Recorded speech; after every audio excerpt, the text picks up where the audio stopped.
I'm going to tell you the whole story of Tashlich, okay? The truth is, I'm not even going to finish Tishrei. I'm talking, I'm going no place. I'll tell you the whole story of Tashlich. But I need to have your attention, please, okay? We have till 20 after, right? Till 25 after. The whole story of Tashlich is that the Frierdiker Rebbe, as you know, insisted on buying a house in Crown Heights, in Beverly Hills, or in Greenwich, Connecticut, in like the fanciest neighborhood, the most modern neighborhood, a neighborhood which was the furthest thing away from where a Hasidic Rebbe belonged. That's where he bought his house. On purpose. Because the Frierdiker Rebbe set for himself a new course, and the new course was Ufaratzta Yamav Akeinu V'Tzafeinu V'Nekva. In other words, Lubavitch changed. In America, Lubavitch changed. No question about it, Lubavitch changed. That instead of being a Chassidus, which is limited to Pnimius, there's also a very serious outreach element, Chitzonius. So he bought a house in Crown Heights. They were come from a Yidden here. Crown Heights was full of Jews, but they were not from. The largest temple in America, you girls know this, the largest conservative temple in America was called the Brooklyn Jewish Center. Has any of you ever heard of the Brooklyn Jewish Center? Yeah. What is Brooklyn Jewish Center? It's Alateda. The Alateda building was the largest conservative temple in America. And it was built with a pool and with a gym. It was meant to be like a Jewish community center. And that's the truth. And all the shuls in Crown Heights, Chayva Veitera was once a gorgeous shul that held some very wealthy Jews who paid lots and lots of money to buy a ticket for Rosh Hashanah Yom Kippur to hear some of the most famous chazanim in the world. But it was hard to find. There were not a lot from Jews in Crown Heights. There were certainly not Chassidim in Crown Heights.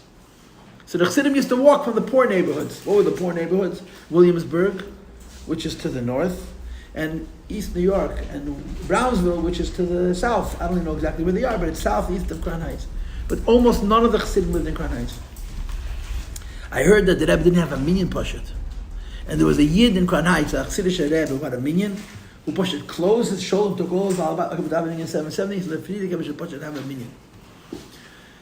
So he moved into 770 9 days before Rosh Hashanah. Chof Aleph Elul Tov Shin, the Frierdiker Rebbe moved into 770. Literally 9 days before Rosh Hashanah, he moved into 770. So it came to Rosh Hashanah, so the people came from the different neighborhoods. And one of the things you have to do was Tashlich. Now where are you going to find a pond with fresh water and fish in a city? The Shtettelach were all built on rivers. But this is a city.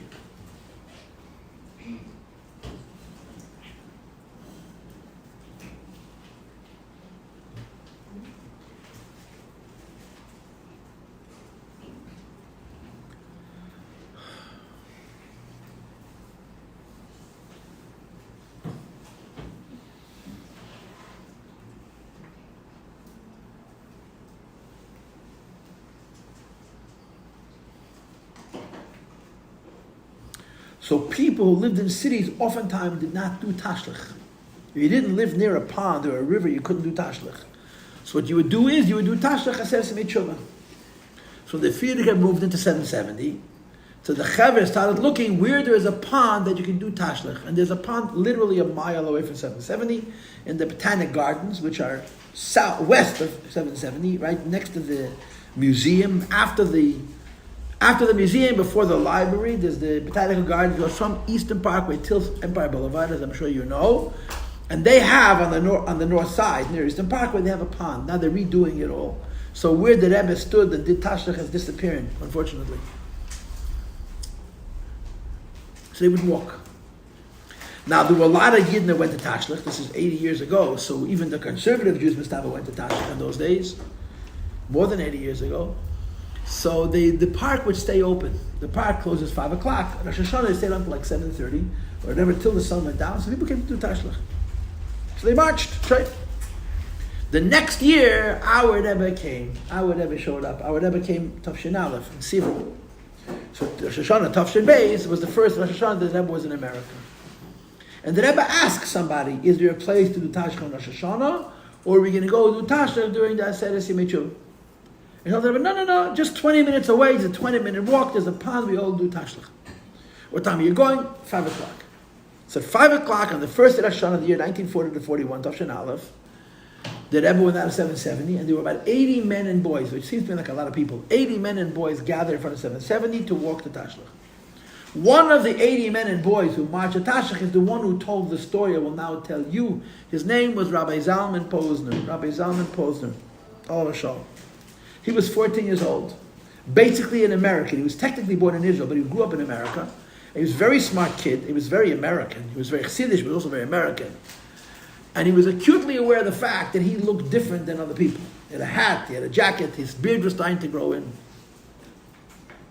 The Rebbe walks out of 770 and they start to walk. And the Rebbe, who in 1941 was not yet 40 years old, he was 38 years old, 39 years old, says in Yiddish, Nitazeh Gaten, that's not how you walk to Tashlich. When the Rebbe says Nitazeh Gaten, everybody stopped. Bechlal, the Rebbe, even before he was Rebbe, commanded respect by his presence. The Rebbe was an enormously respectable person. He demanded respect because of who he was. So somebody says to the Rebbe, okay, if that's not how you walk in Tashlich, so how do you walk? And the Rebbe says, Navgein Tzvei Tzvei. Everybody should take a partner and they should walk in a row like soldiers. March, pairs. Okay? So that's an instruction. Then the Rebbe stops for a second and he thinks, and then he says, and you got to sing a song. Now you need to understand Crown Heights. Crown Heights was so Jewish. It wasn't from, but it was very Jewish. 80% of the people who lived were Jewish, and 80% of them had been in temple that day. The first day of Rosh Hashanah. Reform 80 years ago was so much more Jewish than it is now. Conservative was almost from 80 years ago. The people who went to conservative shul, in quotes, davened every day, they put on film, they were much more close to tradition than they are now. So nobody was working. Everybody was home. And all of a sudden, 80 men and boys are marching up Eastern Parkway. It's like you going into Beverly Hills with 80 bacharim, we do it all the time in the Babish today, and just making noise. Disturbing the peace. Every window opened. Every door opened. People looked out the windows, people opened their doors, and the streets filled with people. Zalman Posner is marching with these 80 men and boys, following the Ramash's instructions, and that was called the Ramash, singing a song. He was so embarrassed, he didn't know where to bury himself. The way he tells the story was, he's thinking everybody's looking at him. There's 80 men, they're all looking at him. They marched to Tashlich, they did their thing, and when they went back, the Rebbe said, we're not going to go back with Eastern Parkway, we're going to go back with Union Street. Again, they lined up in pairs and they sang, so all the people on Union Street, who were also Jewish, opened up their windows and their doors and came outside. Thousands of people saw the march to Tashlich. You know, later on, the Rebbe did this for 25 years. Later on, they waited for the Rebbe. And when the Rebbe would go by, everyone stood. It became one of the most beautiful features of Crown Heights is to watch the Rebbe walk to Tashlich. A kid said, Zalman Posner said, I learned the power of prayer. He was so embarrassed. He was so embarrassed. He prayed to the Eibishter a silent prayer that next year he shouldn't have to take this walk. And the Eibishter heard his prayers.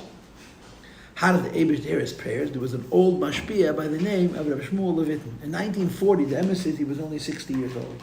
60 years old, better. But he was already elderly. It was hard for him to walk. And the Rebbe walked very fast.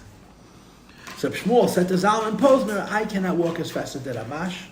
I can't daven as fast. The Rebbe's daven very fast. And Shmuel daven very slowly. Would he mind walking with him? And Rabbi Zalman Posner raised his hands to heaven and said, thank you, God. Thank you, thank you. So the Rebbe marched. Rabbi Shmuel and Zalman Posner started with everybody else, but they fell behind. By the time they got to Tashlich, the Rebbe was finishing already and was going back. Sometimes the Rebbe went back with Union, sometimes he went back to President Street, but he never went back the same way he came. And there's a reason not be Kabbalah, but the Rebbe was doing it. He wanted to bother people.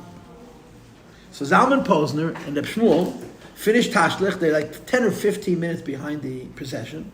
And they go back with Union Street, the same way the Rebbe went back. People had all come out of the house to watch this spectacle, which would repeat itself year after year after year, of course. And there was a man, middle-aged, but 50 years old, beautifully dressed, on a yarmulke, a Jew, but not from. And he came out of his house because of the noise. And he hadn't yet gone back into his house, and he sees that Zalman Posner was all of 14, and the Shmuel walking behind. So he walks up to Zalman, he grabs him by the collar. Today he gets sued and punched and put in jail, but in those days it was different. He grabs him by the collar, and he says to Zalman, why are they singing? Why are they singing? So Zalman thinks to himself, I just went from the pan into the fire. I didn't have to march, but now I have to explain it. So he says, I started to, how am I going to explain this guy what the Rebbe said to march? So he says, I'm stammering and I'm looking for words. And as I'm looking for words, he says to me, I'll tell you why they're dancing, singing. This Yid says to Zalman, I'll tell you why. He says, every Jew has a little fire in here, he says. But the fire can become latent, it can become dormant, it can become verschlafen. And they walked by and they sang, I'm proud to be a Jew. I'm proud to be a Jew. That little ember ignited and burst into flames. And he walked away. There was this Yid said that when they walked, the street singing, they woke up his neshama. So Zalman Posner said, that was my first lesson from the Rebbe about the idea of waking up a Yiddish neshama. So the Rebbe used to go to Tashlich every year.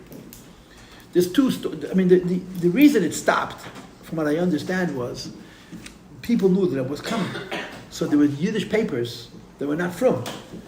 The Rebbe came to Tashlich, I think 67 or 68. There was that's my father told me, a row of photographers, a whole line of tripods, click, click, click, click, click. The Rebbe's doing Tashlich and taking pictures of him, and half of the people taking the photos were Yidden. The Rebbe was very upset. And the Rebbe said, next year I'm not going to Tashlich, even if it means not doing Tashlich on Rosh Hashanah. So it was over. So they dug behind the library, and they found a spring, they found the fresh water, they brought the water up, and they built a Tashlich behind 770. They had to later move it. Originally it was behind the library, and then when the Rebbe stopped walking home, and they built the apartment for the Rebbe and the Rebbe's in the back of the library, the Tashlich moved to where it is now, sort of be in halfway behind 770 and halfway behind the deck on the western side of 770. But there's one more story about Tashlich. Tafshin Yudzai in 1956, it rained cats and dogs. It rained cats and dogs. People in those days used to wear gray hats and blue hats and brown hats and red hats.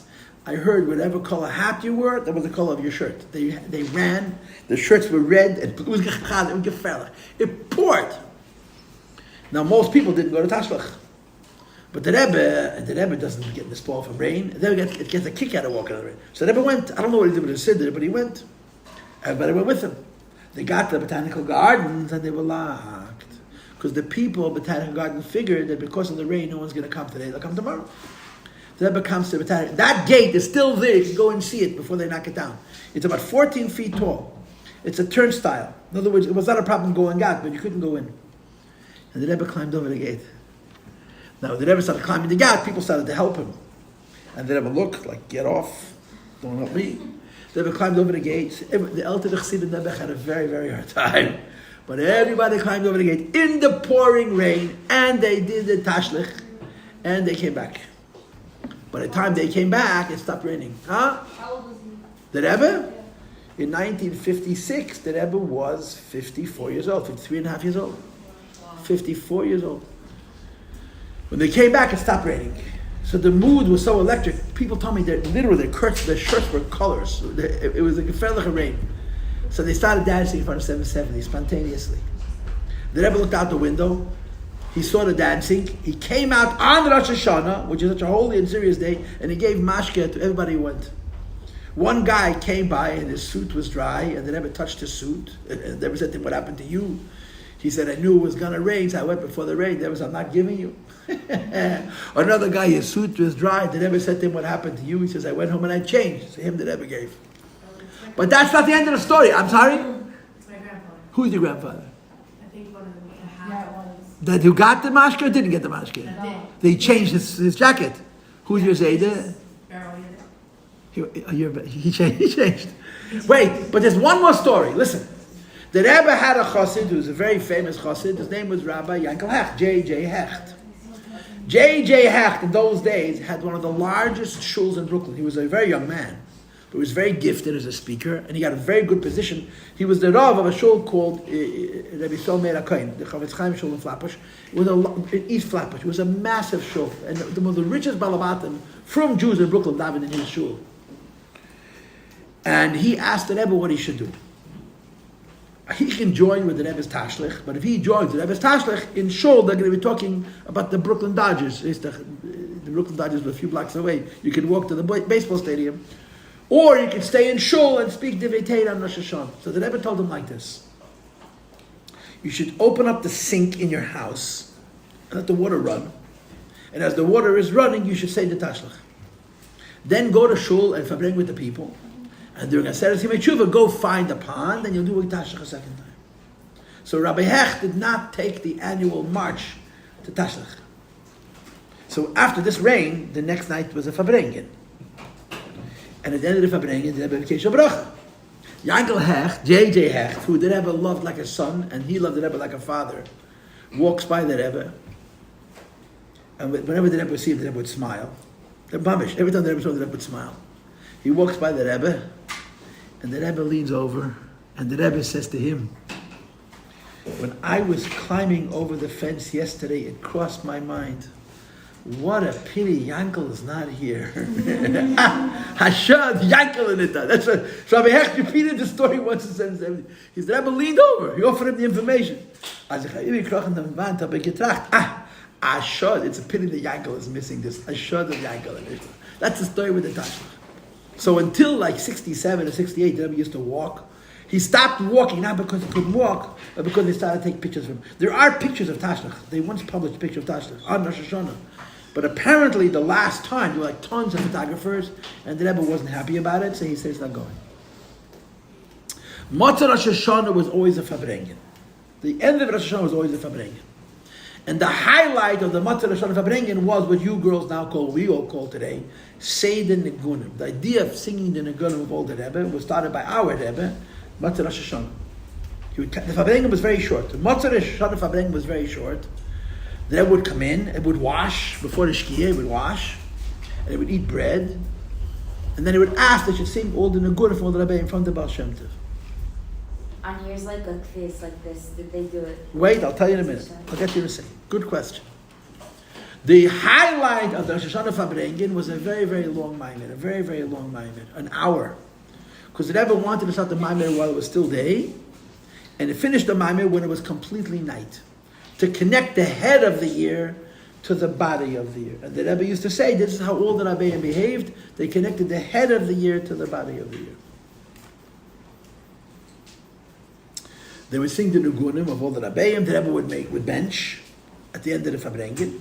He would daven Ma'ariv. He would make Havdalah, and then the Rebbe would give Kesha Brach. What happened a year like this, that it's a Friday afternoon, so the Rebbe would wash. He'd eat bread, but as soon as the Shkiyah came, he stopped eating and stopped drinking, because the Rebbe did not want to make Kiddush. I mean, you may not know this, but the halacha is, if Friday afternoon, you're in the middle of a Suda, you don't have to stop. You just make Kiddush, you cover the bread, you make Kiddush, and you continue the meal, and after the meal, you daven Ma'ariv. It's called Peiris Mapo Makadesh. The Rebbe didn't want to do it, but he let other people do it. The Rebbe used to ask someone to do it as a volunteer, but the Rebbe himself would not participate, the Rebbe would stop eating. Then the Rebbe would bench, and the Rebbe would daven Ma'ariv, and he would say, tomorrow's going to be another fabringen, and tomorrow, by the fabringen, I'm going to give out the Kesha Bracha. That was the Seder in earlier years. Sometimes, in a kriyas like this, there'd be 3 fabringens. This year, Rosh Hashanah was Thursday, Friday, Shabbos. So it would be a Friday afternoon fabringen, a Shabbos midday fabringen, and then Shabbos before the Shkiyah, a third fabringen. Not every year, but once in a while, there'd be as many as 3 fabringen. So if you could imagine 3 days of Rosh Hashanah, you don't sleep a lot. You pushed like a Meshuggah at 2 days for Tkiyas. And you went on Mitzvayim. And you stood a whole day in Shul. And then you had 3 fabringen. When you walked out of 770, Matzah Shabbos, after 3 fabringen, you were pretty worn out. You were used up. And your suit, forget about it. There was nothing to clean. It was messed up. But it was a very, very uplifting experience. Simchas Torah was even crazier. Go ahead. The Rebbe was saying every fabringen? Not necessarily. Yom Tov, he said a maimer. Shabbos often, but not always. Lav Davka, not always. Sometimes. Usually, but not always. Now, the day after Rosh Hashanah is Tzem Gedalia. This year it's Shabbos, Tzem Gedalia. Tzem Gedalia is a fast day.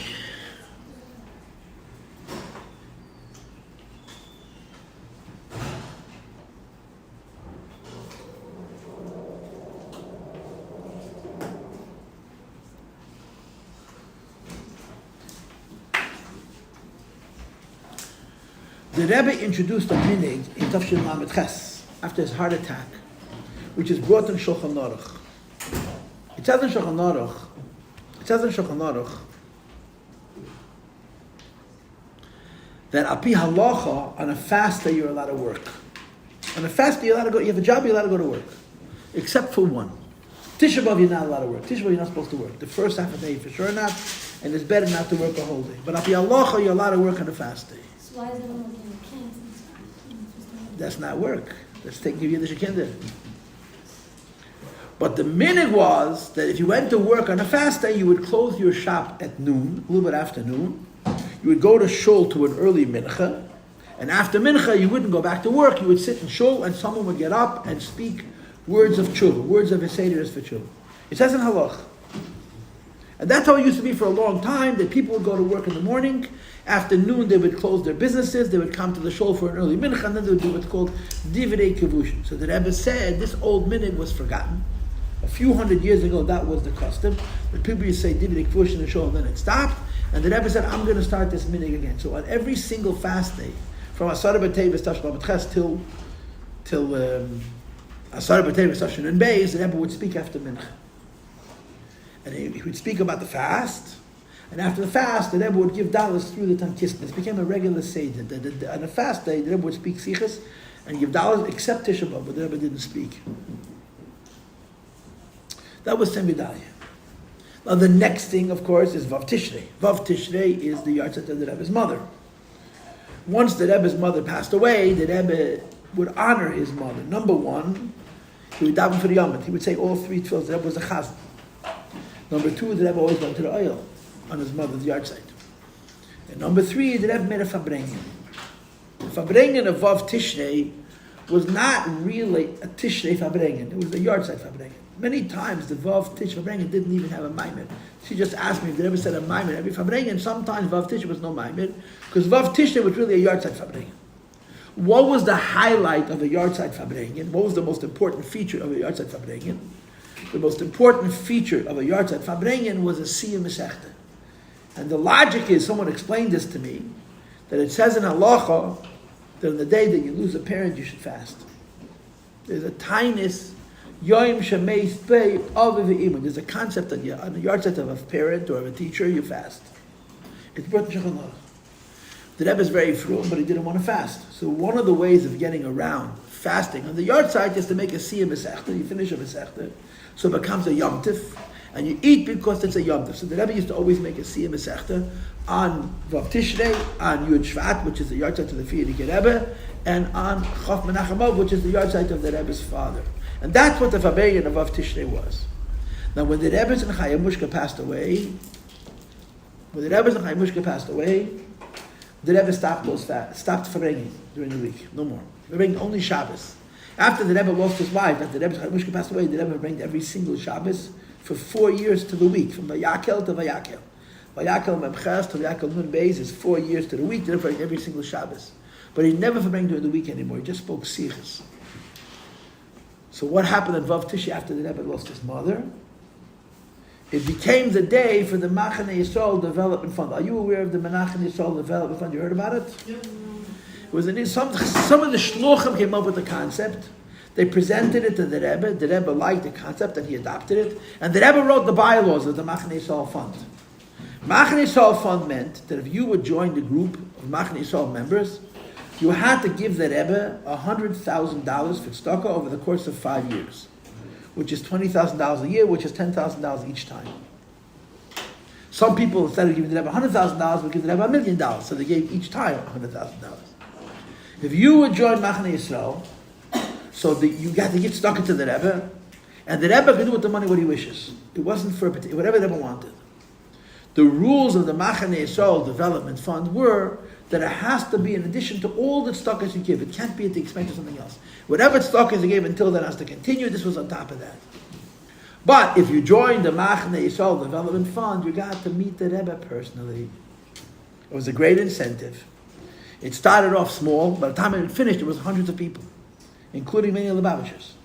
If you wanted the yechidus with the Rebbe, you joined them. If you had to have the money, you joined Machon Yisrael. You gave the Rebbe money, and you can go over to the Rebbe. All those videos that you see of couples talking to the Rebbe in 770 downstairs, and there's people hovering in the background. Those are for the Machon Yisrael Development Fund. So that would, first it started in his room, then it moved to the shul upstairs, then it moved downstairs to the big shul. They would come in, he would speak. The first few times the Rebbe spoke in English, and after a few times the Rebbe said, I can't do this no more, I'm speaking in Yiddish, and they had simultaneous translation. He spoke to the Balabatim, and then they would come over one at a time. The Rebbe would sit there for hours. Each one of them would have a minute or two or three with the Rebbe to say hello, and they would have a conversation. They would raise issues. The Rebbe was a very special opportunity.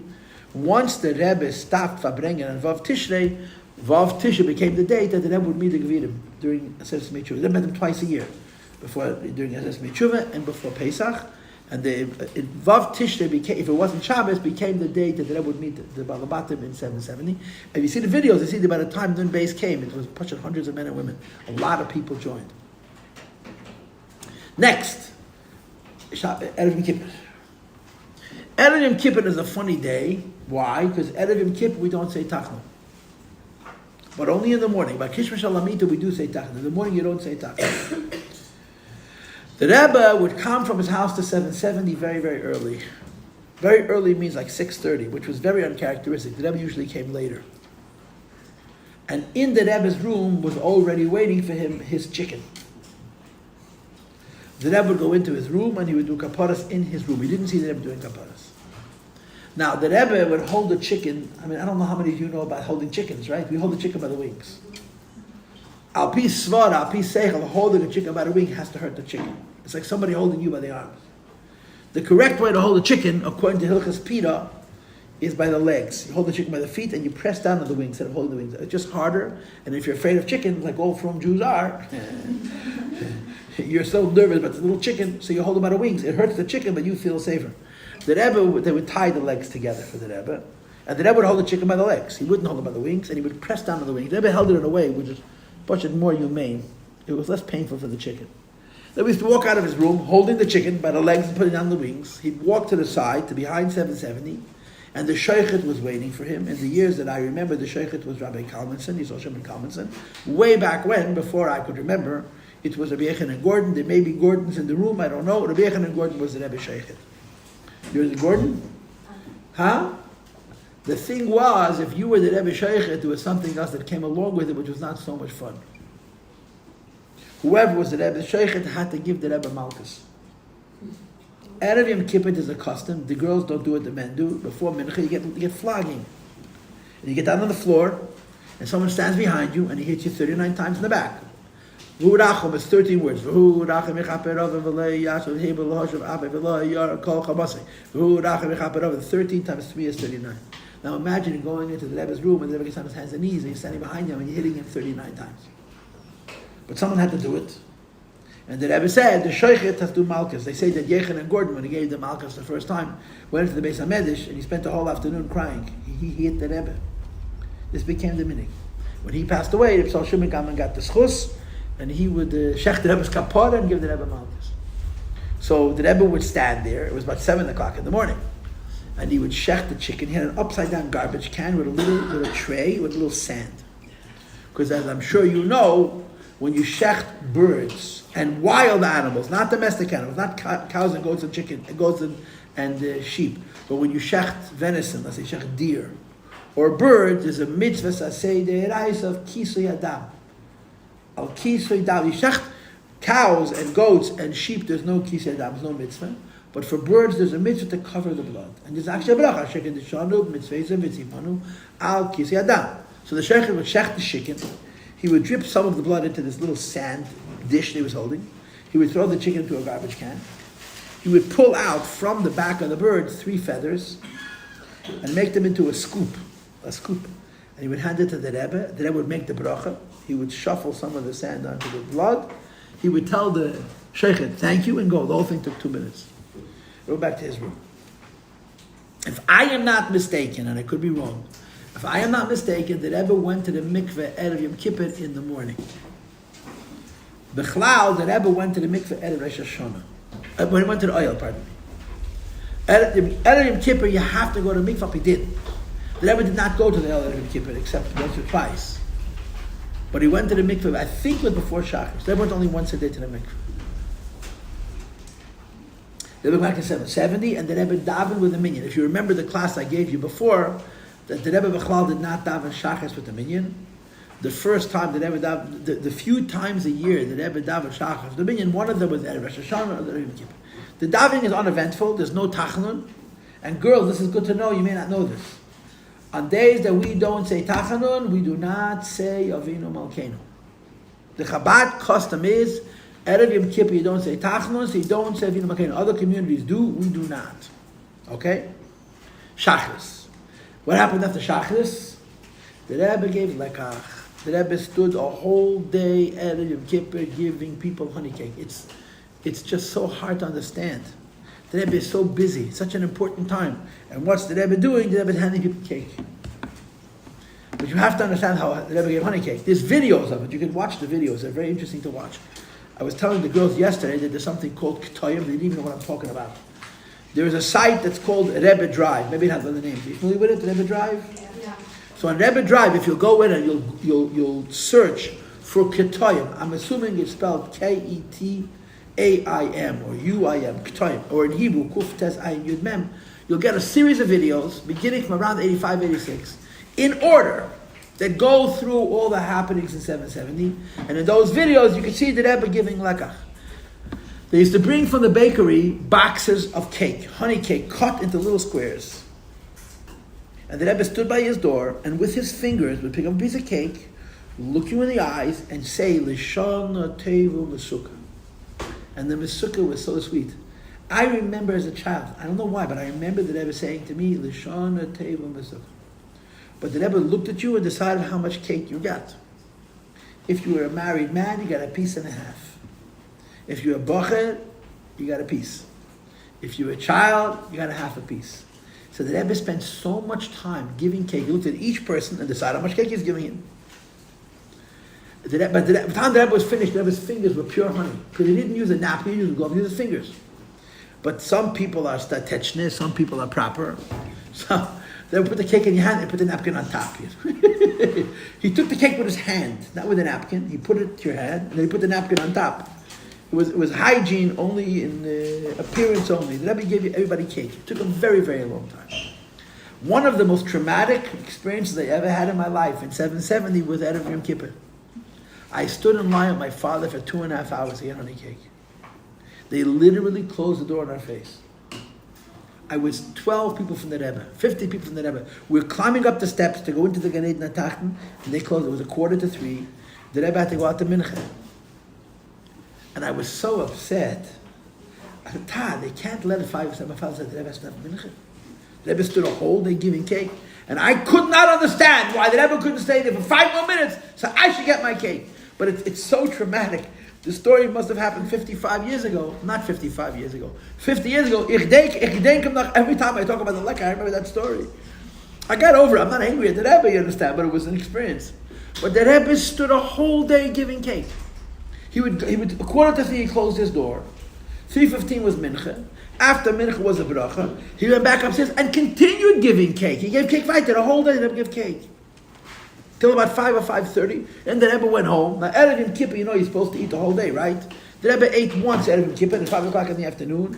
The Rebbe Achei Temimim used to say, as the man kommt daheim, hat nicht gerecht zu essen. The Rebbe would come home Erev Yom Kippur for 1 hour, half an hour, to eat.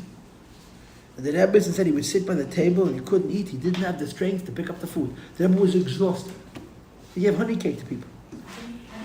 How do you be a Rebbe? How do you be a Rebbe? How does such a thing exist?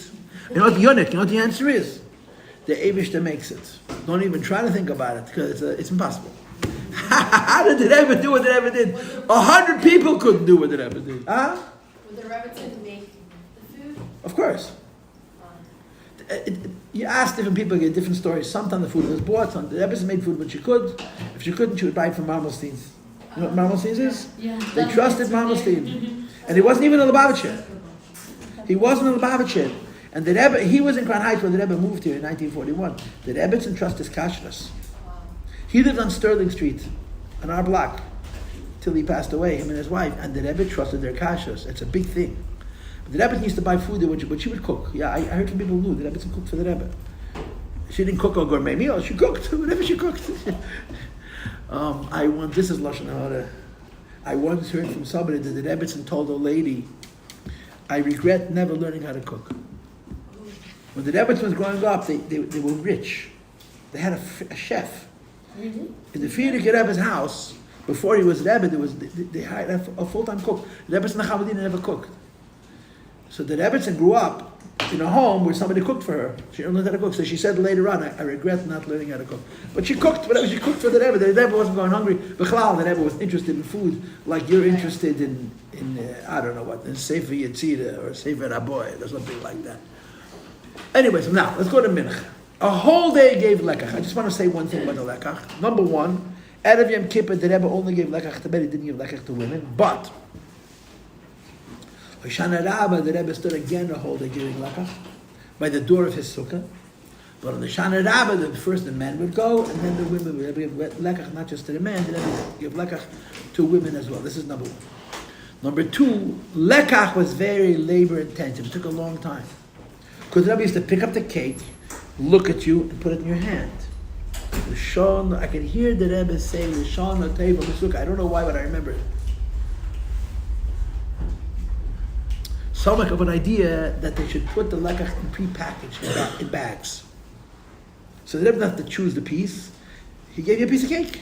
You're married, you're single, you got a piece. Instead of the idea of a piece and a half. The Rebbe used to look at you and decide how much cake to give you. I just think about it. The Rebbe used to look at you and decide how much cake he's giving you. A big piece, a little piece, a piece. If you ever watch the videos of lekach, it's hysterical. A man walks up to the Rebbe, picks a piece of cake, looks at him, puts it down, and takes another one. Now, what do you think just happened? This is weird. It was the edge, and he was afraid the guy wouldn't like his piece. He gave him a different piece. You think? That's not what happened. It was spiritual. There's a video, I saw it with my own eyes. He picks up a piece of cake, looks at the guy, puts it down, and he flips it with his thumb, and the piece of cake flies up in the air, boom, picks it up and gave it to him. He was playing with the cake. Now, the Rebbe doesn't play. So there's a Nyan and Pnimiyim. When the Rebbe, if you watch the video of the Rebbe giving lekach, you see, he's not just giving cake, he's giving brachas. So they had this idea that they put the cake in a bag. So the Rebbe said, yeah. So they pre-packed it. Everybody got a square in a plastic bag. And usually it came with something more. It came with $1 and a kuntris, a pamphlet, a letter, a maimer. So now two things changed. Number one, lekach became much faster. Because the Rebbe didn't have to look at you and decide how much cake. He just gave you a piece of lekach. If you wanted, if you like, give you 2 bags. But he didn't have to decide, he didn't have to break the cake. Number two, he gave it to men and women. It wasn't just to men anymore.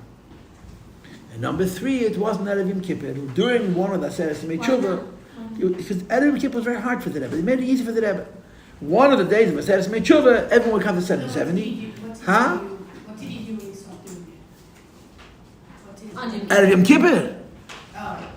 What did he do? Don't worry. No, He wasn't bored. Don't worry. He wasn't bored. That's Chanetzing again. He found a way. He found something to do.